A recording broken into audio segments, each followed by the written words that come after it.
Karibu Samdizo Simulizi. Na huu mwanzo simulizi ya Madam Furaha. Katika eneo la Mlimani, Dar es Salaam, kulikuwa na shule ya sekondari iitwayo Mlimani Secondary School. Shule hii ilikuwa iko kwenye milima midogo yenye mandhari ya kupendeza, ambapo miti ya miembe na michikichi ilizunguka uwanja wa shule. Wanafunzi walikuwa wakifika mapema asubuhi wakivaa sare zao za buluu na nyeupe, wakitembea kwa furaha wakielekea madarasani. Madam Furaha alikuwa mwalimu mmoja wa kipekee katika shule hiyo. Alikuwa mwanamke mrembo wa umri wa miaka 32, mwenye ngozi nyeupe kidogo inayong'aa kama rangi ya kahawa iliyochanganywa na maziwa. Nywele zake zilikuwa ndefu na zilizopinda kidogo, mara nyingi akizifunga kwa leso maridadi. Alikuwa na macho makubwa yenye rangi ya kahawia iliyokolea ambayo yalimpa sura ya upole na hekima wakati huo huo. Madam Furaha alifundisha somo la jiografia katika kidato cha 3. Alikuwa mwalimu anayependwa sana na wanafunzi wake kwa sababu ya njia yake ya kufundisha iliyokuwa rahisi kuelewa na yenye mifano halisi kutoka katika maisha ya kila siku. Aliwapa wanafunzi wake mazoezi mengi ya ramani na kujadili mabadiliko ya tabianchi duniani. Siku moja asubuhi, darasa la kidato cha 3 lilikuwa likiwa na shughuli nyingi. Madam Furaha aliingia darasani akiwa amevalia sketi ndefu ya rangi ya buluu iliyolingana na blausi nyeupe yenye mikono mirefu. Alisimama mbele ya ubao na kutabasamu kidogo huku akisema, "Habari za asubuhi wanafunzi wangu. Leo tutaendelea na mada yetu kuhusu mifumo ya mito na maeneo yake barani Afrika." Sauti yake ilikuwa laini na yenye furaha, hivyo basi wanafunzi walimjibu kwa sauti moja, "Habari nzuri madam." Miongoni mwa wanafunzi hao alikuwepo kijana mmoja aitwaye Maiko. Maiko alikuwa kijana mzuri wa umri wa miaka 17, mwenye mwili mwembamba na mrefu kidogo kuliko wenzake. Alikuwa na uso mzuri wenye tabasamu la kudumu, macho makali yenye rangi ya kahawia na nywele fupi zilizopungwa vizuri. Maiko alikuwa mwanafunzi mwenye akili, lakini alikuwa na tabia ya kupenda mapenzi sana. Alikuwa anapenda kuangalia wasichana na hata walimu wazuri, na mara nyingi alikuwa akiandika maandishi ya mapenzi katika daftari lake la siri. Wakati Madam Furaha alipokuwa akifundisha, Maiko alikuwa akikaa nyuma kidogo katika darasa na macho yake yakimfuata mwalimu wake kila alipotembea. Alivutiwa na jinsi Madam Furaha alivyotabasamu wakati akieleza kuhusu mto Nile na jinsi ulivyokuwa na umuhimu kwa wakazi wa Misri. "Tazameni hapa," alisema Madam Furaha huku akionyesha ramani kubwa iliyobandikwa ukutani. "Mto huu unalisha maisha ya mamilioni ya watu. Vivyo hivyo, elimu yetu inapaswa kulisha akili zetu." Maiko alihisi moyo wake ukipiga kwa kasi. Alifikiria kuwa Madam Furaha sio tu mwalimu, bali alikuwa kama Mungu wa kike aliyeshuka duniani. Baada ya somo kuisha, wanafunzi walianza kutoka darasani, lakini Maiko alibaki nyuma kwa makusudi. Alisogea polepole hadi mbele ya meza ya mwalimu na kusema kwa sauti ya heshima, "Madam Furaha, samahani. Nina swali kuhusu mada ya leo. Unaweza kunifafanulia zaidi kuhusu athari za mito katika maendeleo ya miji?" Madam Furaha alimwangalia Maiko kwa dakika chache na kutabasamu. Aliona kuwa kijana huyu alikuwa na shauku ya kujifunza. "Haya Maiko, karibu. Swali lako ni zuri. Mito inaweza kuleta maendeleo kama vile umwagiliaji wa mashamba na uzalishaji wa umeme, lakini pia inaweza kusababisha mafuriko." Walizungumza kwa muda mrefu kidogo baada ya darasa. Maiko alikuwa akimtazama moja kwa moja machoni na kujibu maswali yake kwa akili. Madam Furaha alishangaa kidogo kwa sababu Maiko alikuwa na uwezo wa kuelewa haraka.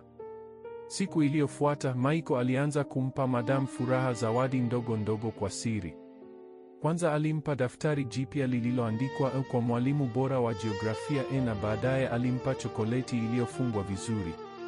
Madam Furaha alicheka kidogo na kusema, "Wewe Maiko, unanipatia nini hivi? Mimi ni mwalimu wako tu." Lakini Maiko hakukata tamaa. Alikuwa na uwezo mkubwa wa kutongoza. Alianza kumwandikia maombi madogo madogo ya mapenzi katika karatasi na kuzificha ndani ya vitabu vyake vya jiografia alivyomrudishia. Katika moja ya karatasi aliandika, "Madam, moyo wangu unakupenda zaidi kuliko ramani inavyopenda maeneo yake." Wewe ni kama mto Rufiji unaolisha maisha yangu. Madam Furaha aliposoma ujumbe huo aliishiwa na pumzi kidogo. Alikuwa hajawahi kupata hisia kama hizo kutoka kwa mwanafunzi wake.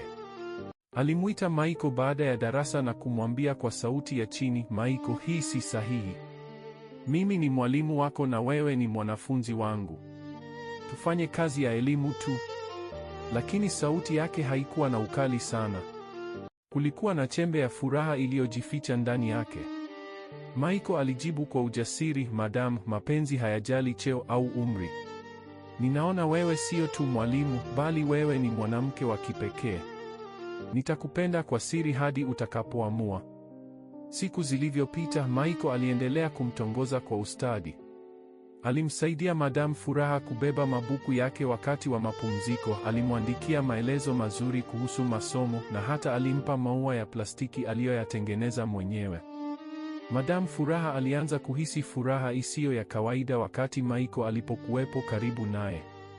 Moyo wake ulianza kuyumba. Alikuwa ameolewa hapo awali, lakini ndoa yake ilikuwa imevunjika miaka miwili iliyopita, hivyo alikuwa na upweke kidogo maishani. Hisia za Maiko zilimpa faraja ambayo alikuwa akihitaji. Siku moja baada ya mtihani wa nusu mwaka, Maiko alimkuta Madam Furaha peke yake katika ofisi yake ndogo ya walimu. Alifunga mlango kidogo na kusema, Madam Furaha, nimekupenda tangu siku ya kwanza. Unanifanya nijisikie kama mtu muhimu duniani. Tafadhali nijibu moyo wangu. Madam Furaha alitulia kimya kwa muda mrefu. Macho yake yalikutana na macho ya Maiko na kwa mara ya kwanza alihisi joto la mapenzi likimwingia moyoni. Maiko, hii ni hatari, alisema kwa sauti iliyotetemeka kidogo. Lakini naweza kukiri kuwa wewe umenifanya nitabasamu tena baada ya muda mrefu. Hiyo ilikuwa mwanzo wa siri yao. Walianza kukutana kwa siri baada ya shule.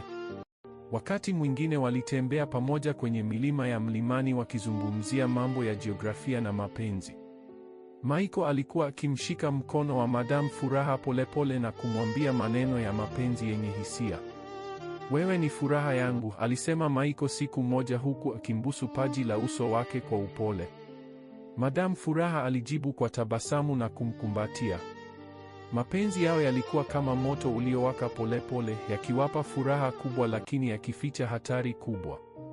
Walikuwa wakijua kuwa kama watu wengine watajua, matokeo yangekuwa mabaya. Lakini kwa sasa walikuwa wakifurahia kila dakika waliokuwa pamoja. Maiko alikuwa na furaha isiyo kifani. Alikuwa amefanikiwa kumtongoza mwalimu wake ambaye alikuwa akimwaga hekima darasani.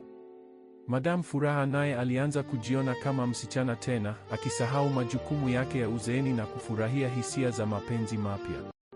Walikuwa wakitumia simu zao kwa siri kuandikiana ujumbe wa mapenzi usiku. Ninakupenda Madam wangu, aliandika Maiko. Na mimi nakupenda kijana wangu, alijibu Madam Furaha. Mapenzi yao yalikuwa mazuri na yenye shauku, lakini mbegu za shida zilikuwa zikianza kuota polepole katika siri hiyo. Wanafunzi wengine walianza kugundua kuwa Maiko alikuwa na tabia ya kukaa karibu na ofisi ya Madam Furaha mara kwa mara. Walimu wengine waliona tabasamu la kipekee la Madam Furaha wakati Maiko alipopita karibu. Lakini hakuna aliyethubutu kusema chochote bado. Mapenzi yao yalikuwa bado salama katika kivuli cha siri. Hata hivyo, furaha hii haikuwa ya kudumu. Hatua kwa hatua, ukweli ulikuwa unakaribia kufichuliwa na matokeo yake yangekuwa chungu kwa wote wawili. Huu ni mwisho wa sehemu ya hii ya simulizi ya Madam Fufara. Tukutane sehemu ijayo ambapo hadithi itaendelea. Kama umependa sehemu hii, like, subscribe na comment hapo chini utuambie umependa sehemu gani ya simulizi hii.